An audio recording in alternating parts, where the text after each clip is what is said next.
आओ झुककर सलाम करें उनको जिनके हिस्से ये मुकाम आता है। आओ झुककर सलाम करें उनको जिनके हिस्से ये मुकाम आता है। और कितने खुशनसीब होते हैं वो लोग, कि कितने खुशनसीब होते हैं वो लोग जिनका खून वतन के काम आता है। जय हिंद प्यारे बच्चों। स्वागत है आप सभी का एक बार फिर से हमारे लाइव सेशन में। तो जैसा कि आप प्यारे सभी बच्चे जानते हैं कि अभी तक हम लोगों ने मानव रोग पढ़ लिया है, हमने सेल विभाजन पढ़ लिया है, और हमने विटामिन तथा विटामिन की कमी से होने वाले रोग पढ़ लिया है। प्यारे बच्चों, आज का जो हमारा सेशन होने वाला है वो होने वाला है जेनेटिक्स पे या अनुवांशिकी पे। तो चलिए हम शुरू करते हैं हमारा आज का session.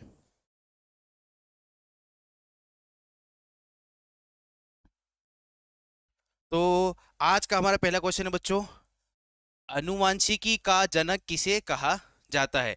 Who is called as the father of genetics? अनुवांशिकी का जनक किसे कहा जाता है? जय हिंद प्यारे बच्चों। जैसा कि आप सभी जानते हैं, यदि हम अनुवांशिकी की बात करें बच्चों, तो अनुवांशिकी विज्ञान की वह शाखा होता है जिसके की अंदर हम पिता से अपने होने वाले बच्चों में जो कैरेक्टर्स या गुण जो एक पीढ़ी से दूसरी पीढ़ी में जाते हैं उसे हम अनुवांशिकी कहते हैं। फॉर एग्जाम्पल, यदि किसी बच्चे की आंखों का रंग, उसके बालों का रंग, उसकी लंबाई, उसकी त्वचा का रंग, यह सब जेनेटिक्स या अनुवांशिकी के कारण होता है। यदि हम एक उदाहरण की बात करते हैं बच्चों, तो यदि किसी के माता और पिता दोनों की हाइट टॉल है, काफी लंबी है, तो लगभग लगभग बहुत ज्यादा चांस है कि उनकी जो होने वाली संतान है उनकी हाइट भी काफी लंबी होगी। तो अनुवांशिकी यदि हम बात करें बच्चों, तो मेनली हमारे माता पिता से जो हमारे अंदर गुण धर्म आते हैं उसे हम अनुवांशिकी कहते हैं। तो यदि हम इसके क्वेश्चन की बात करते हैं बच्चों की अनुवांशिकी का जनक किसे कहा जाता है, तो यदि हम इसके ऑप्शन देखते हैं बच्चों, तो चार्ल्स डार्विन जो होते हैं बच्चों, ये चार्ल्स डार्विन ने प्यारे बच्चों इवोल्यूशन की थ्योरी दी थी। चार्ल्स डार्विन ने प्यारे बच्चों इवोल्यूशन की थ्योरी दी थी। यदि हम प्यारे बच्चों अरस्तु की बात करते हैं प्यारे बच्चों, तो अरस्तु जो थे हमारे अरस्तु एक इतिहासकार थे।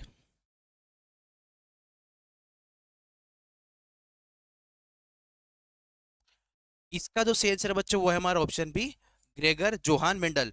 जॉर्ज मेंडल जो है प्यारे बच्चों, उसे हम अनुवांशिकी के जनक कहा जाता है। जॉर्ज मेंडल को अनुवांशिकी के जनक कहा जाता है। तो ऑप्शन बी जॉर्ज मेंडल इसका सही आंसर है। तो आइए अब हम बढ़ते हैं हमारे नेक्स्ट क्वेश्चन की तरफ। हमारा नेक्स्ट क्वेश्चन है, मेंडल ने अपने प्रयोगों के लिए किस पौधों का चुना था? Which plant did Mendel choose for his experiments? Mendel ने अपने प्रयोगों के लिए किन पौधों को चुना था? तो प्यारे बच्चों, इसका जो सही आंसर है वो है हमारा मटर। पी या मटर के पौधों को मेंडल ने अपने प्रयोग के लिए, अपने एक्सपेरिमेंट के लिए चुना था। तो ऑप्शन बी जो है प्यारे बच्चों, ऑप्शन सी मटर पी इसका सही आंसर है। तो जिन भी प्यारे बच्चों ने कमेंट सेक्शन में ऑप्शन सी मटर या पी सिलेक्ट किया है, उन बच्चों का आंसर बिल्कुल सही है। तो आइए अब हम बढ़ते हैं हमारे अगले क्वेश्चन की तरफ। हमारा अगला क्वेश्चन है, अनुवांशिकता की मूलभूत इकाई क्या है? What is the basic unit of heredity? अनुवांशिकता की मूलभूत इकाई क्या है? तो प्यारे बच्चों, यदि हम बात करते हैं इसके ऑप्शंस की, तो गुणसूत्रों हमारे शरीर में होते हैं बच्चों। गुणसूत्रों की संख्या जो होती है वो होती है 46। कुल गुणसूत्रों की संख्या होती है 46। यदि हम जोड़ों की बात करते हैं तो 23 जोड़े होते हैं। यदि हम कोशिका की बात करते हैं बच्चों, तो कोशिका हमारे शरीर की कार्यात्मक एवं संरचनात्मक इकाई होती है, और केंद्रक जो होता है प्यारे बच्चों, इसके अंदर डीएनए रहता है। तो इसका जो सही आंसर है बच्चों वो है हमारा ऑप्शन सी, जीन। अनुवांशिकता की मूलभूत इकाई होती है वो होती है जीन। तो जिन भी प्यारे बच्चों ने कमेंट सेक्शन में ऑप्शन सी जीन सिलेक्ट किया है, उन बच्चों का आंसर बिल्कुल सही है। अनुवांशिकता की मूलभूत इकाई होती है जीन्स। तो मैं कमेंट सेक्शन में देख रहा हूं हमारे प्यारे बच्चों ने इसका आंसर बिल्कुल सही गेस किया है, ऑप्शन सी। तो आइए अब हम बढ़ते हैं हमारे नेक्स्ट क्वेश्चन की तरफ। अगला क्वेश्चन है, मनुष्यों में गुणसूत्रों की कुल संख्या कितनी होती है? What is the total number of chromosome in humans? बहुत ही बेसिक क्वेश्चन है और बहुत ही इंपॉर्टेंट क्वेश्चन है। जितने भी प्यारे बच्चे हमारे साथ हमारे सेशन में जुड़े हुए हैं, मैं उम्मीद करता हूं कि हमारे सभी प्यारे बच्चे इस क्वेश्चन का आंसर बिल्कुल सही देंगे कि मानव में गुणसूत्रों की कुल संख्या कितनी होती है। हमने जस्ट पिछले क्वेश्चन में भी इसका डिस्कशन किया है कि क्रोमोसोम की या गुणसूत्रों की कुल संख्या कितनी होती है। तो सभी प्यारे बच्चे फटाफट से इस क्वेश्चन का सही आंसर फटाफट से कमेंट करें कि मनुष्यों में गुणसूत्रों की कुल संख्या कितनी होती है। यदि हम प्यारे बच्चों ऑप्शन देखते हैं तो 23 जो होते हैं प्यारे बच्चों वो क्रोमोसोम के पेयर्स होते हैं। 23 जो होते हैं हमारे क्रोमोसोम के पेयर्स या गुणसूत्र के जोड़े।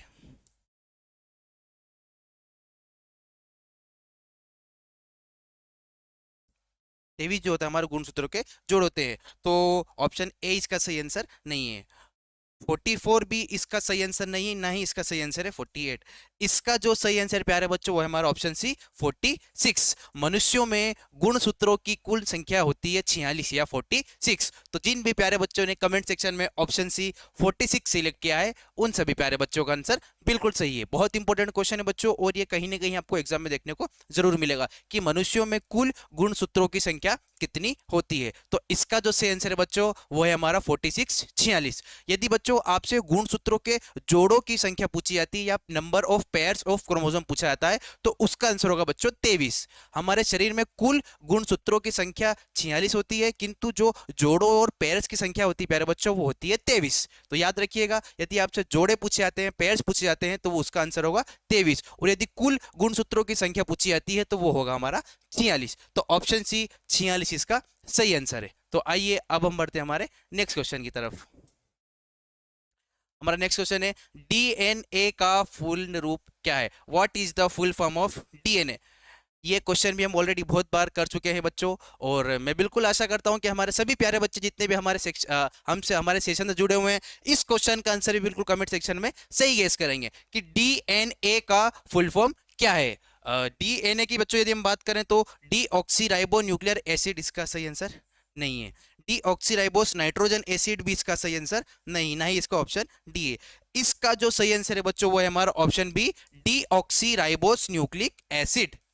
डीएनए का फुल फॉर्म होता है डीऑक्सीराइबोस न्यूक्लिक एसिड। ये भी एक बहुत इंपॉर्टेंट क्वेश्चन है बच्चों, और ये भी आपको एग्जाम में कहीं ना कहीं देखने को जरूर मिलेगा कि डीएनए का पूरा नाम या डीएनए का फुल फॉर्म क्या है। तो डीएनए का फुल फॉर्म होता है डीऑक्सीराइबोस न्यूक्लिक एसिड। तो जिन भी प्यारे बच्चों ने कमेंट सेक्शन में option B deoxyribose nucleic acid comment answer किया है उन सभी प्यारे बच्चों का आंसर बिल्कुल सही है। मैं कमेंट सेक्शन में देख रहा हूं बहुत सारे प्यारे बच्चों ने इसका आंसर बिल्कुल सही गेस किया है, ऑप्शन बी। मोहित कुमार बिल्कुल बेटा आपका आंसर बिल्कुल सही है। डीएनए का पूर्ण फुल फॉर्म होता है डीऑक्सीराइबोस न्यूक्लिक एसिड। तो आइए अब हम बढ़ते हैं हमारे अगले क्वेश्चन की तरफ।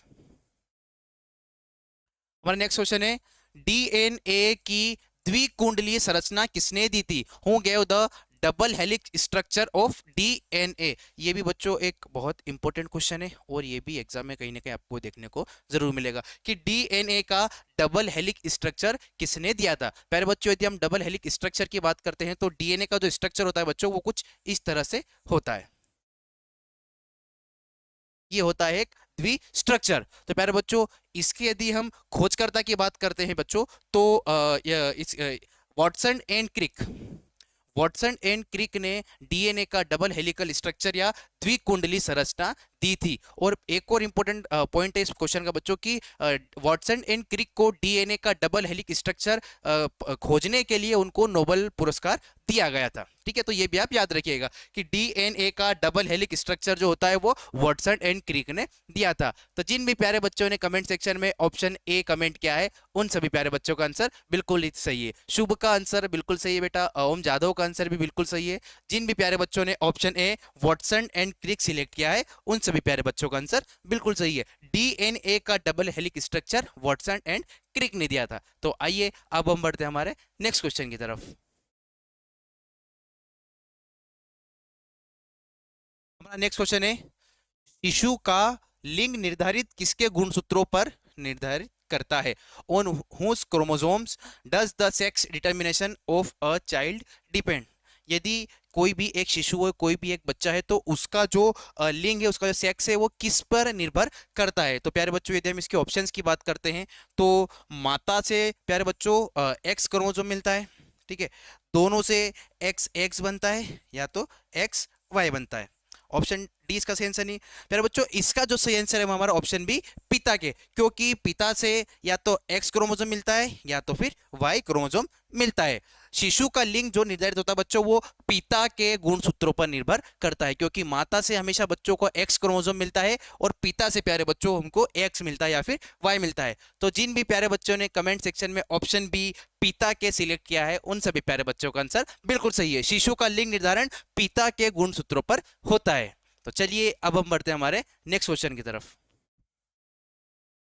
नेक्स्ट क्वेश्चन है वंशागति के नियमों का अध्ययन क्या कहलाता है? What is the study of the laws of heredity called? वंशागति के नियमों का अध्ययन क्या कहलाता है? यदि प्यारे बच्चों हम इसके ऑप्शंस की बात करते हैं तो कोशिका विज्ञान होता है अपना साइटोलॉजी, कोशिका के विज्ञान को या सेल के अध्ययन को हम साइटोलॉजी कहते हैं। यदि इकोलॉजी की बात करें प्यारो तो ये पर्यावरण का अध्ययन होता है, पर्यावरण का अध्ययन को हम परिस्थिति विज्ञान कहते हैं। जैव विकास प्यारे बच्चों जितने भी बायोलॉजिकल इवोल्यूशन होते हैं उसका अध्ययन को हम जैव विकास कहते हैं। इसका जो सही आंसर है बच्चों वो है हमारा ऑप्शन बी जेनेटिक्स या अनुवांशिकी। वंशागति के नियमों का अध्ययन या study of heredity called as genetics. वंशागति के नियमों को हम अनुवांशिकी या जेनेटिक्स कहते हैं। तो जिन भी प्यारे बच्चों ने ऑप्शन बी अनुवांशिकी सिलेक्ट किया है उन सभी प्यारे बच्चों का आंसर बिल्कुल सही है। चलिए अब हम बढ़ते हैं हमारे नेक्स्ट क्वेश्चन की तरफ।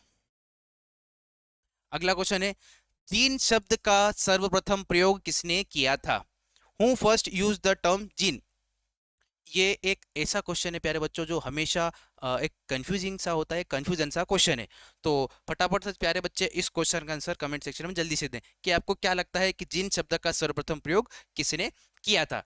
इसमें हमारे ऑप्शन है मेंडल, जोहानसन, वाटसन और मॉर्गन। जीन शब्द का सर्वप्रथम प्रयोग किसने किया था? यदि प्यारे बच्चों हम इसके सही आंसर की बात करते हैं तो ऑप्शन बी जोहानसन इसका सही आंसर है, जोहानसन इसका सही आंसर है।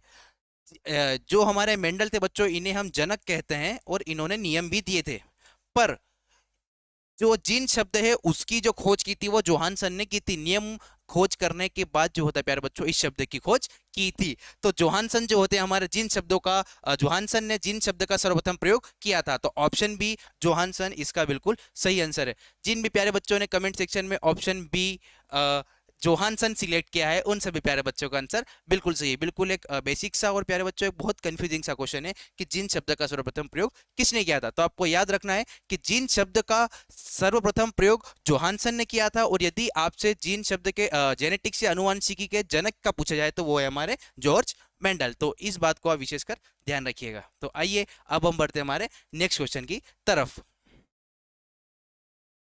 अगला क्वेश्चन है गुणसूत्र किसके बने होते हैं? What are chromosomes made up of? जो हमारे क्रोमोसोम्स होते हैं जिनकी की कुल संख्या 46 होती है और कुल इसकी यदि पेयर्स या जोड़ों की संख्या की बात करें हम तो कुल 23 जोड़े पाए जाते हैं। तो इसका जो सही आंसर है बच्चों आप फटाफट से कमेंट सेक्शन में गेस कीजिए कि गुणसूत्र किसके बने होते हैं।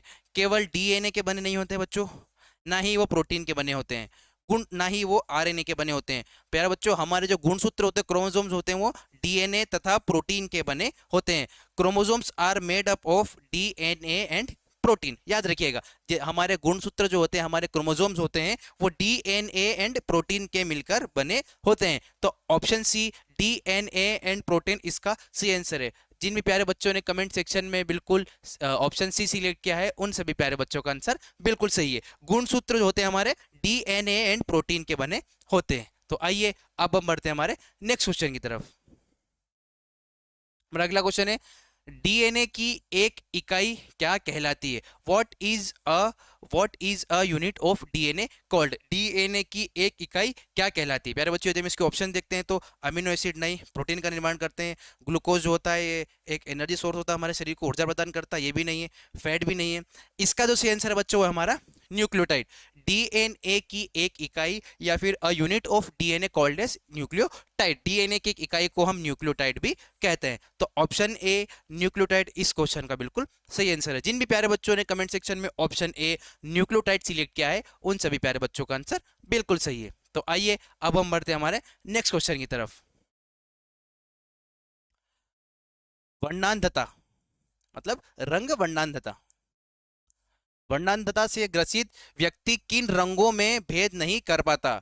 A person suffering from colour blindness can not distinguish between which colour. प्यारे बच्चों, रंग वर्णांधता एक ऐसी बीमारी होती है जिसे हम इंग्लिश में कलर ब्लाइंडनेस भी कहते हैं। इस बीमारी में मुख्य रूप से जो व्यक्ति इस बीमारी से पीड़ित होता है वह रंगों में डिफरेंस नहीं बता पाता, कि रंगों में भेद नहीं बता पाता कि यह कौन सा रंग है। और स्पेशली कुछ दो रंग होते हैं जिनका की भेद करने में उनको काफी समस्याएं होती है। यदि हम प्यारे बच्चों एक फैक्ट की बात करते हैं तो बहुत इंपॉर्टेंट फैक्ट है, फेसबुक के जो निर्माता है मार्क जुकरबर्ग, उनको भी कलर ब्लाइंडनेस नामक बीमारी है, वो भी रंगों को पहचान नहीं कर पाते। तो फटाफट से सभी प्यारे बच्चे इस क्वेश्चन का कमेंट सेक्शन में आंसर सही गेस करें कि जिस व्यक्ति को रंग वर्णांधता की समस्या होती है वो किन कलरों में भेद नहीं बता पाता है। तो यदि ये प्यारे बच्चों में इसके ऑप्शंस की बात करते हैं तो काला और सफेद इसका सही आंसर नहीं है, नीला और पीला भी इसका सही आंसर नहीं है, सभी रंग भी इसका सही आंसर नहीं। इसका जो सही आंसर है बच्चों हमारा ऑप्शन बी, लाल और हरा, रेड एंड ग्रीन कलर। जिस भी व्यक्ति को रंग वर्णांधता या कलर ब्लाइंडनेस की समस्या होती है प्यारे बच्चों,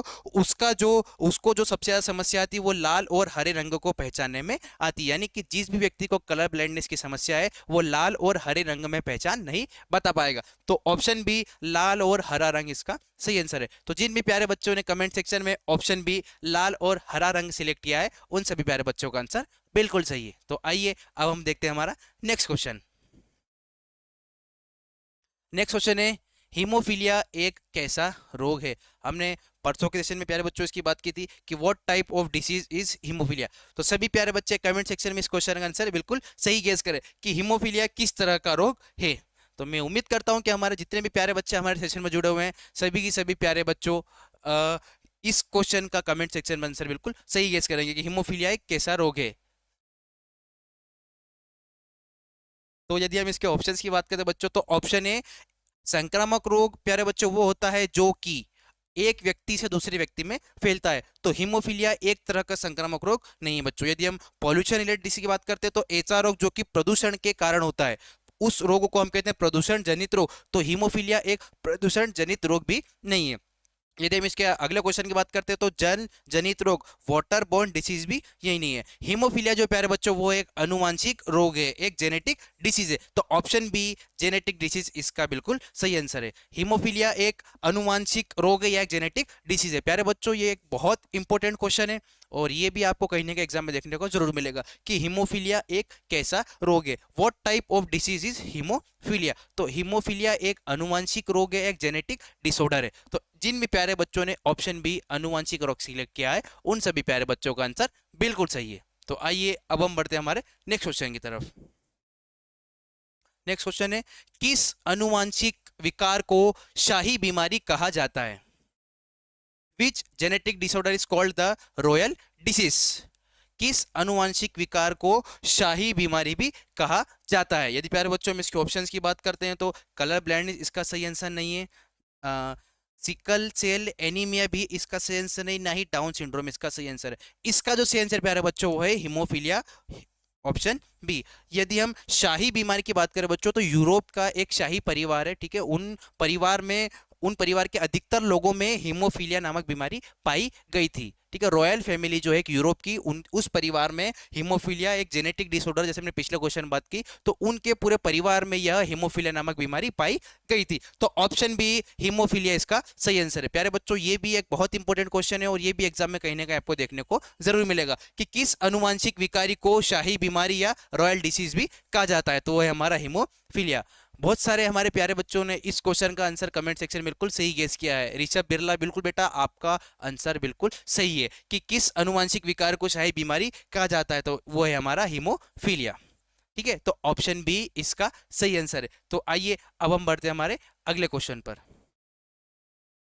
अगला क्वेश्चन है, जीन कहां पर स्थित होते हैं? Where are genes located? Genes कहां पर स्थित होते हैं?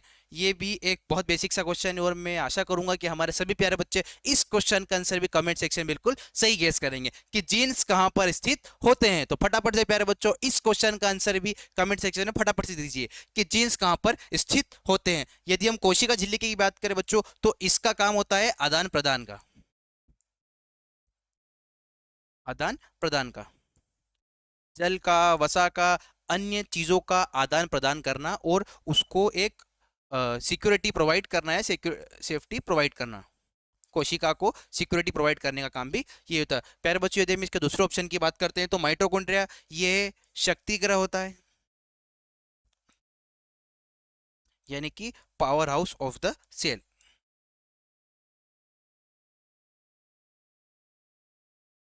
ठीक है, यदि हम राइबोसोम की बात करें बच्चों, जैसा कि हमने पहले सेशन में देखा था कि राइबोसोम का सबसे मुख्य कार्य होता है प्रोटीन निर्माण करना।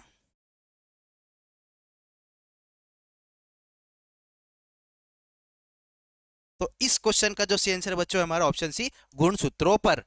जीन जो होते हैं प्यारे बच्चों गुणसूत्रों पर या क्रोमोसोम्स में स्थित होते हैं। तो जिन भी प्यारे बच्चों ने कमेंट सेक्शन में ऑप्शन सी गुणसूत्रों पर सिलेक्ट किया है उन सभी प्यारे बच्चों का आंसर बिल्कुल सही है। कृष्णा चौधरी का आंसर बिल्कुल सही है, रोहित डांगी बेटा आपका आंसर भी सही है, विवेक यादव आपका आंसर भी बिल्कुल सही है। ऑप्शन सी गुणसूत्रों पर, जीन्स जो होते हैं प्यारे बच्चों हमारे गुणसूत्रों पर स्थित होते हैं, तो ऑप्शन सी गुणसूत्रों पर इसका बिल्कुल सही आंसर है। तो आइए अब हम बढ़ते हैं हमारे नेक्स्ट क्वेश्चन की तरफ। नेक्स्ट क्वेश्चन है, डीएनए का कौन सा भाग प्रोटीन संश्लेषण के लिए सूचना, ध्यान दीजिएगा आप, डीएनए का कौन सा भाग प्रोटीन संश्लेषण के लिए सूचना प्रदान करता है? Which part of the DNA provides information to for protein synthesis? DNA का कौन सा भाग प्रोटीन सिंथेसिस के लिए सूचना प्रदान करता है? तो प्यारे बच्चों यदि हम इसको ऑप्शन देखते हैं तो आरएनए ये राइबोसोम का प्रकार होता है। ठीक है, एंजाइम, एंजाइम भी इसका सही आंसर नहीं बच्चों, ना ही न्यूक्लियोप्लाज्म, ये नाभिक का जो द्रव होता है उसे हम न्यूक्लियोप्लाज्म कहते हैं। नाभिक के अंदर जो द्रव उपस्थित होता है उसे हम न्यूक्लियोप्लाज्म कहते हैं। और एंजाइम्स भी इसका सही आंसर नहीं है। इसका जो सही आंसर है बच्चों है हमारा ऑप्शन बी, जीन। डीएनए का जो जीन होता है प्यारे बच्चों वो प्रोटीन संश्लेषण के लिए सूचना प्रदान करता है, तो ऑप्शन बी जीन इसका बिल्कुल सही आंसर होने वाला है। तो जिन भी प्यारे बच्चों ने ऑप्शन बी जीन सिलेक्ट किया है उन सभी प्यारे बच्चों का आंसर बिल्कुल सही है कि डीएनए का जो होता है जीन होता है प्यारे बच्चों वो प्रोटीन संश्लेषण के लिए सूचना प्रदान करने का कार्य करता है। तो आइए अब हम बढ़ते हैं हमारे नेक्स्ट क्वेश्चन की तरफ। अगला क्वेश्चन है, उत्परिवर्तन का सिद्धांत किसने दिया था? Who gave the theory of mutation? उत्परिवर्तन का सिद्धांत किसने दिया था? तो फटाफट से सभी प्यारे बच्चे इस क्वेश्चन का आंसर भी कमेंट सेक्शन में फटाफट से दें कि म्यूटेशन का सिद्धांत किसने दिया था। तो प्यारे बच्चों यदि हम इसके ऑप्शंस की बात करते हैं तो इसका जो सही आंसर है वो है यूगो ड्रीविच। यूगो ड्रीविस, यूगो ड्रीविस ने प्यारे बच्चों म्यूटेशन का जो सिद्धांत दिया था, तो ऑप्शन बी यूगो ड्रीविस इसका सही आंसर है। मैं देख रहा हूं बहुत सारे हमारे प्यारे बच्चों ने कमेंट सेक्शन में इसका आंसर बिल्कुल सही गेस किया है कि उत्परिवर्तन का सिद्धांत किसने दिया था, तो इसका जो सही आंसर है बच्चों है हमारा यूगो ड्रीविस, ऑप्शन बी। तो जिन भी प्यारे बच्चों ने ऑप्शन बी सिलेक्ट किया है उनका आंसर बिल्कुल सही है।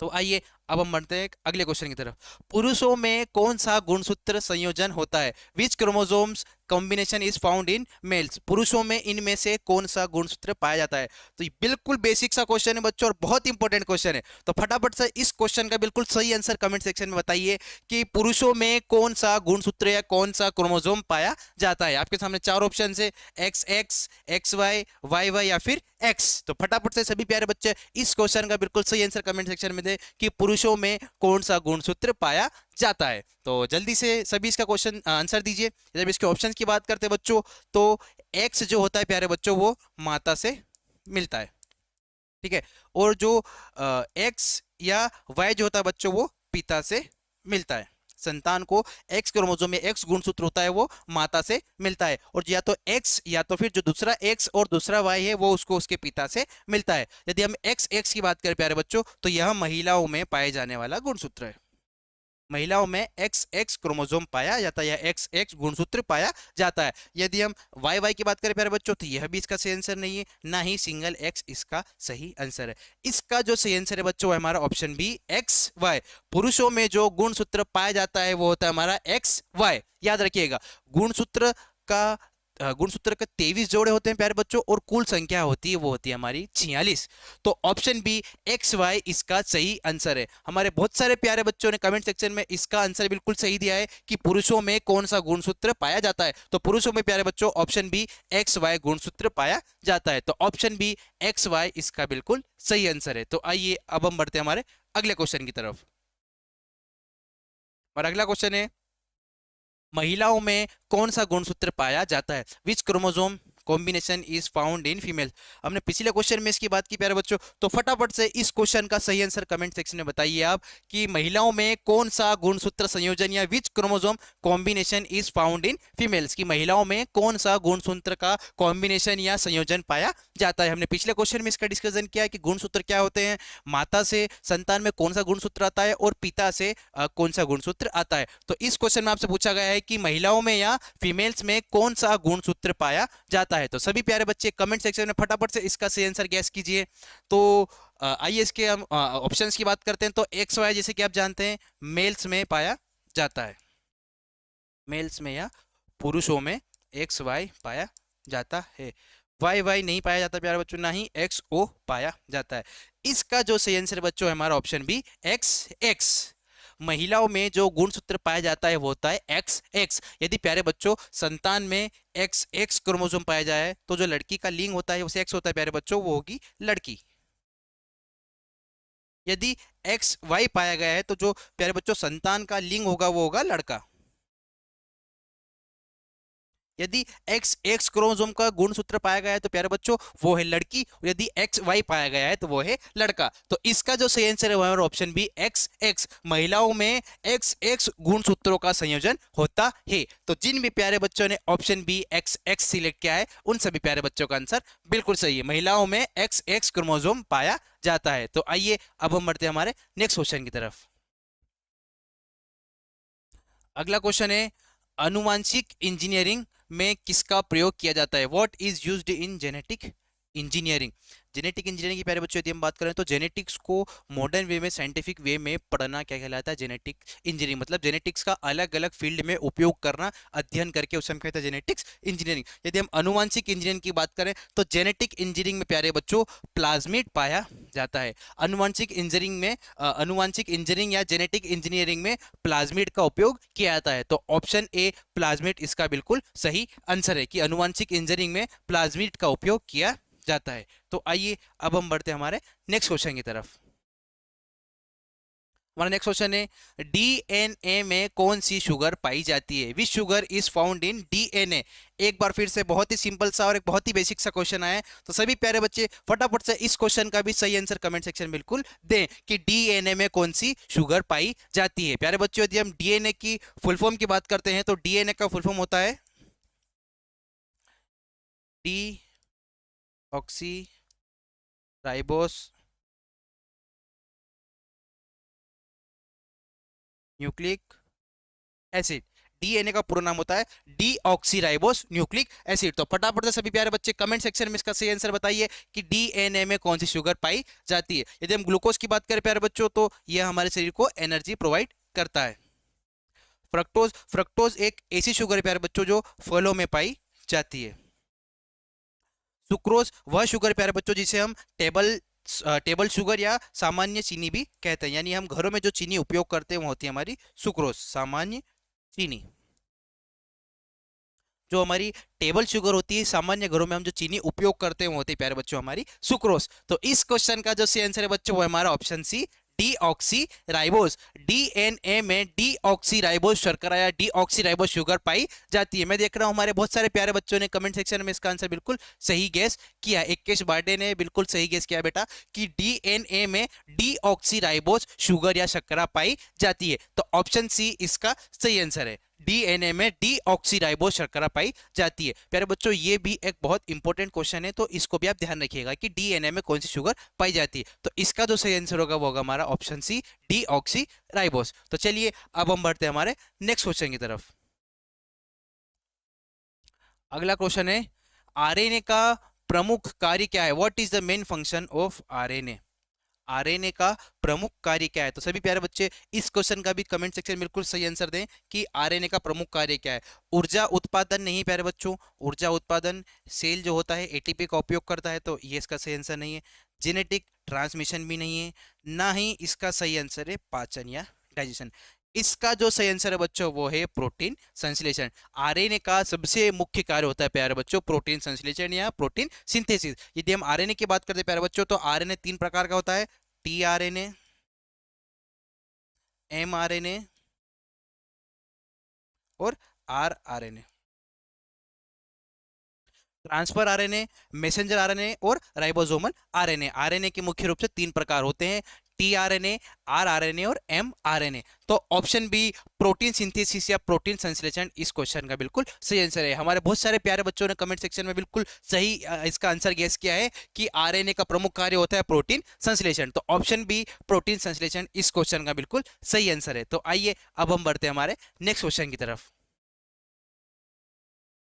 आगे हम बात करते हैं डाउन सिंड्रोम। डाउन सिंड्रोम में गुणसूत्रों की संख्या कितनी हो जाती है? What is the number of chromosomes in down syndrome? प्यारे बच्चों, यदि हम डाउन सिंड्रोम की बात करें तो यह एक ऐसा रोग है जो कि क्रोमोसोम में गड़बड़ी की वजह से होता है। Down syndrome is a chromosomal disorder, यानी कि जब क्रोमोसोम की संख्या में या तो बढ़ोतरी हो जाती है या घटोतरी हो जाती है, या तो क्रोमोसोम की संख्या बढ़ जाती है या तो फिर क्रोमोसोम की संख्या घट जाती है। जब क्रोमोसोम की संख्याओं में बढ़ना या घटना होता है तब प्यारे बच्चों क्रोमोसोमल डिसऑर्डर या फिर गुणसूत्र के रोग होते हैं। फॉर एग्जाम्पल यदि हम पटाव सिंड्रोम की बात करते हैं, एडवर्ड सिंड्रोम की बात करते हैं, क्लीनफील्डर सिंड्रोम होता है और हमारा एक होता है डाउन सिंड्रोम। तो डाउन सिंड्रोम में गुणसूत्रों की संख्या कितनी हो जाती है? तो सभी प्यारे बच्चे कमेंट सेक्शन में फटाफट से इसका आंसर गेस करें कि डाउन सिंड्रोम में गुणसूत्रों की संख्या कितनी हो जाती है। 45 इसका सही आंसर नहीं है प्यारे बच्चों। 46 तो नॉर्मल होता है गुणसूत्रों की संख्या, ये भी इसका सही आंसर नहीं, ना ही 48 इसका सही आंसर है। ऑप्शन सी 47 इसका बिल्कुल सही आंसर है। यदि हम गुणसूत्रों को जो 21वां जोड़ा होता है बच्चों,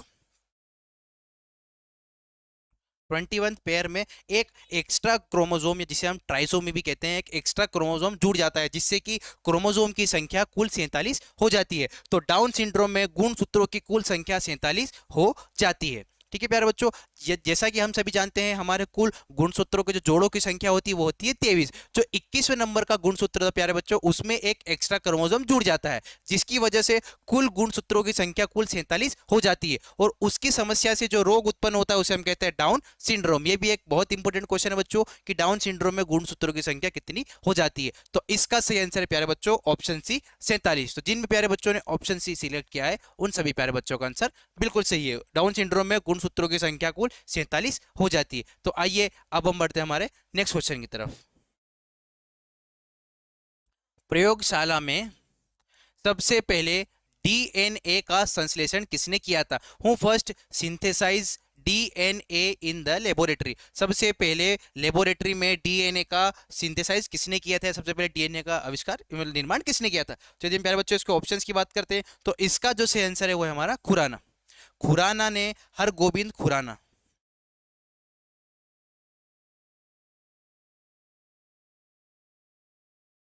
हरगोबिंद खुराना ने आर्टिफिशियली डीएनए सबसे पहले लेबोरेटरी या प्रयोगशाला में तैयार किया था। तो इसका जो सही आंसर प्यारे बच्चों हमारा ऑप्शन बी खुराना है। खुराना ने सबसे पहले प्रयोगशाला में डीएनए का संश्लेषण या सिंथेसाइज किया था। तो ऑप्शन बी खुराना इसका बिल्कुल सही आंसर है। तो आइए अब हम बढ़ते हैं हमारे नेक्स्ट क्वेश्चन की तरफ। अगला क्वेश्चन है, कोशिका के किस अंग में डीएनए पाया जाता है केंद्रक के अलावा? In which cell organelle is DNA found besides the nucleus? कोशिका के किस अंग में डीएनए पाया जाता है न्यूक्लियस के अलावा? तो सभी प्यारे बच्चे इस क्वेश्चन का भी सही आंसर कमेंट सेक्शन में फटाफट से गेस कीजिए। यदि प्यारे बच्चों हम इसके ऑप्शंस की बात करते हैं तो गोल्जी बॉडीज का मुख्य कार्य होता है पैकेजिंग का। कोशिका के अंदर जो भी पदार्थ बन रहा है उसको पैक करना और उसको सही जगह पर भेजने का या ट्रांसफर का काम करती है हमारी गोल्जी का या गोल्जी बॉडीज। यदि हम अगले ऑप्शन की बात करते हैं प्यारे बच्चों लाइसोसोम, तो इसे हम आत्महत्या की थैली भी कहते हैं।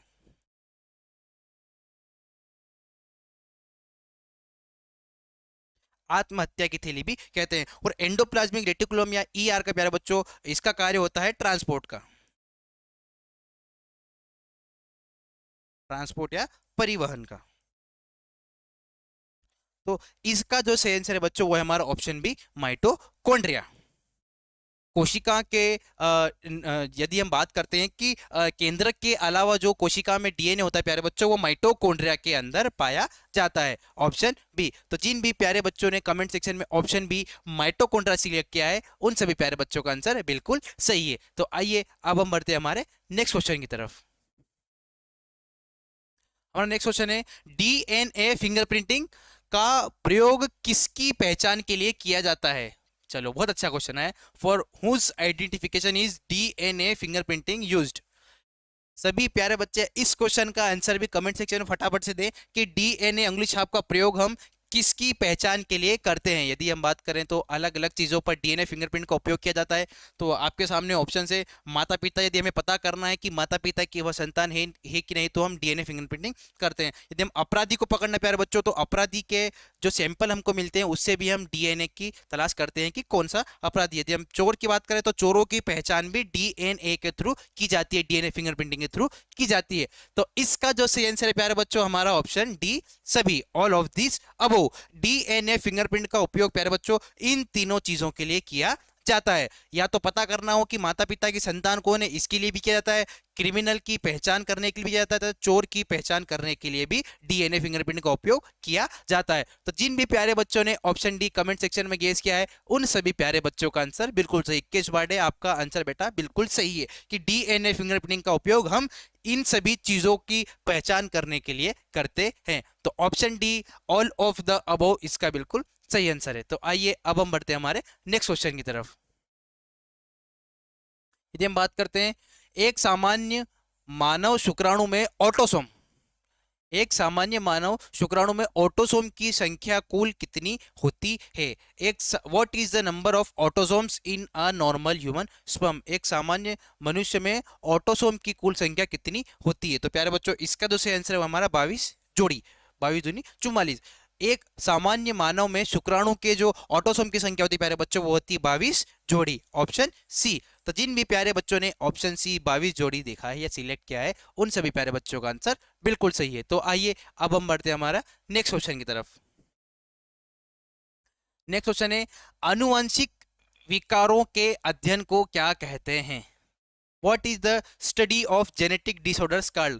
ये भी एक बहुत ही बेसिक सा क्वेश्चन है और बहुत इंपॉर्टेंट क्वेश्चन है। तो सभी प्यारे बच्चे कमेंट सेक्शन में इसका आंसर बिल्कुल सही गेस करेंगे कि आनुवंशिक विकारों के अध्ययन को क्या कहते हैं। तो सभी प्यारे बच्चे कमेंट सेक्शन में फटाफट से इस क्वेश्चन का बिल्कुल सही आंसर दें कि आनुवंशिक विकारों को हम क्या कहते हैं। तब तक हम इसके ऑप्शन डिस्कस करते हैं। जब साइटोलॉजी की बात करें प्यारे बच्चों, तो ये सेल के अध्ययन को हम साइटोलॉजी कहते हैं। Study of cell is called as cytology. Histology की प्यारी बात करो तो ये प्राचीन या पुरातन चीजों के अध्ययन के लिए हम इसका उपयोग करते हैं। डर्मेटोलॉजी यानी कि त्वचा संबंधी समस्याओं का अध्ययन हम डर्मेटोलॉजी में करते हैं। तो इस क्वेश्चन का जो सही आंसर बच्चों हमारा option A, clinical genetics, clinical genetics, option A.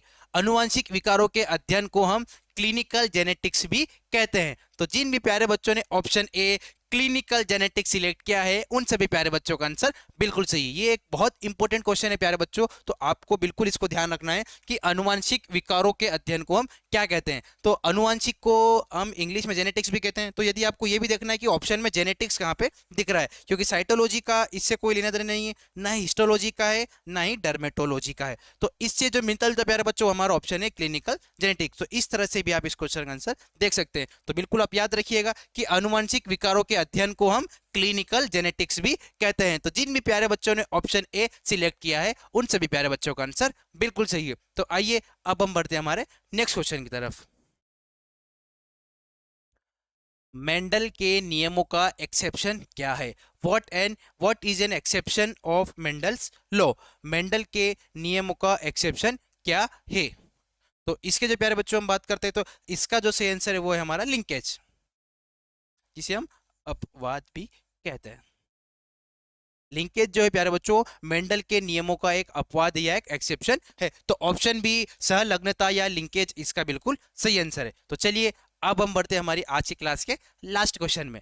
मैं उम्मीद करूंगा कि हमारे सभी प्यारे बच्चे लास्ट क्वेश्चन का आंसर भी बिल्कुल सही देंगे। तो आइए अब हम बढ़ते हैं हमारे लास्ट क्वेश्चन की तरफ। समान जुड़वा बच्चों का लिंग कैसा होता है। What is the sex of identical twins. Twins का मतलब होते हैं दो समान बच्चे। तो दो समान बच्चों का लिंग कैसा होता है। तो सभी प्यारे बच्चे कमेंट सेक्शन में इस क्वेश्चन का आंसर बिल्कुल फटाफट से सही गेस कीजिए कि समान जुड़वा बच्चों का लिंग कैसा होता है। मैं आप सभी के आंसर का वेट कर रहा हूं प्यारे बच्चों। फटाफट से आप सभी जितने भी हमारे प्यारे बच्चे हमारे सेशन में जुड़े हुए हैं, इस क्वेश्चन का आंसर बिल्कुल फटाफट से कमेंट सेक्शन में हमें बताएंगे कि समान जुड़े बच्चों का जो लिंग है वो कैसा होता है। चलिए हम इसकी बात करें प्यारे बच्चों, बच्चों तो अलग अलग भी नहीं होता, ना ही केवल लड़का होता है, ना ही ऑप्शन डी इसका सही आंसर है। इसका जो सही आंसर है बच्चों हमारा ऑप्शन ए, हमेशा समान, ऑलवेज द सेम। समान जुड़े हुए बच्चों का जो लिंग होता है प्यारे बच्चों वो हमेशा सेम ही होता है, या तो दोनों लड़के होंगे या तो दोनों लड़की होगी। What is the sex of identical twin, तो उसका जो आंसर प्यारे बच्चों होगा हमारा ऑलवेज द सेम। यदि ट्विंस हो रहे हैं, समान बच्चे हो रहे हैं प्यारे बच्चों, तो दोनों बच्चों का जो लिंग है, जो सेक्स है प्यारे बच्चों, वो बिल्कुल समान होगा। तो मैं देख रहा हूँ हमारे बहुत सारे प्यारे बच्चों ने शुभ, आपका आंसर बेटा बिल्कुल सही है। यदि हम बात करें तो 21 बाडे, आपका आंसर भी प्यारे बेटा बिल्कुल सही है कि समान जुड़े बच्चों का लिंग कैसा होता है। तो प्यारे बच्चों आज का हमारा सेशन यहाँ पे समाप्त होता है। जितने भी हमने क्वेश्चंस किए, ये सारे क्वेश्चन प्यारे बच्चों आपकी आने वाली एग्जाम के लिए बहुत इंपॉर्टेंट है। तो इन क्वेश्चन का आप अच्छे से रिवाइज करें, बार बार इनको पढ़ें, ताकि आपको आगे भी ये क्वेश्चंस याद रहे। तो चलिए इसी के साथ हम हमारा आज का सेशन ओवर करते हैं। जय हिंद, जय भारत।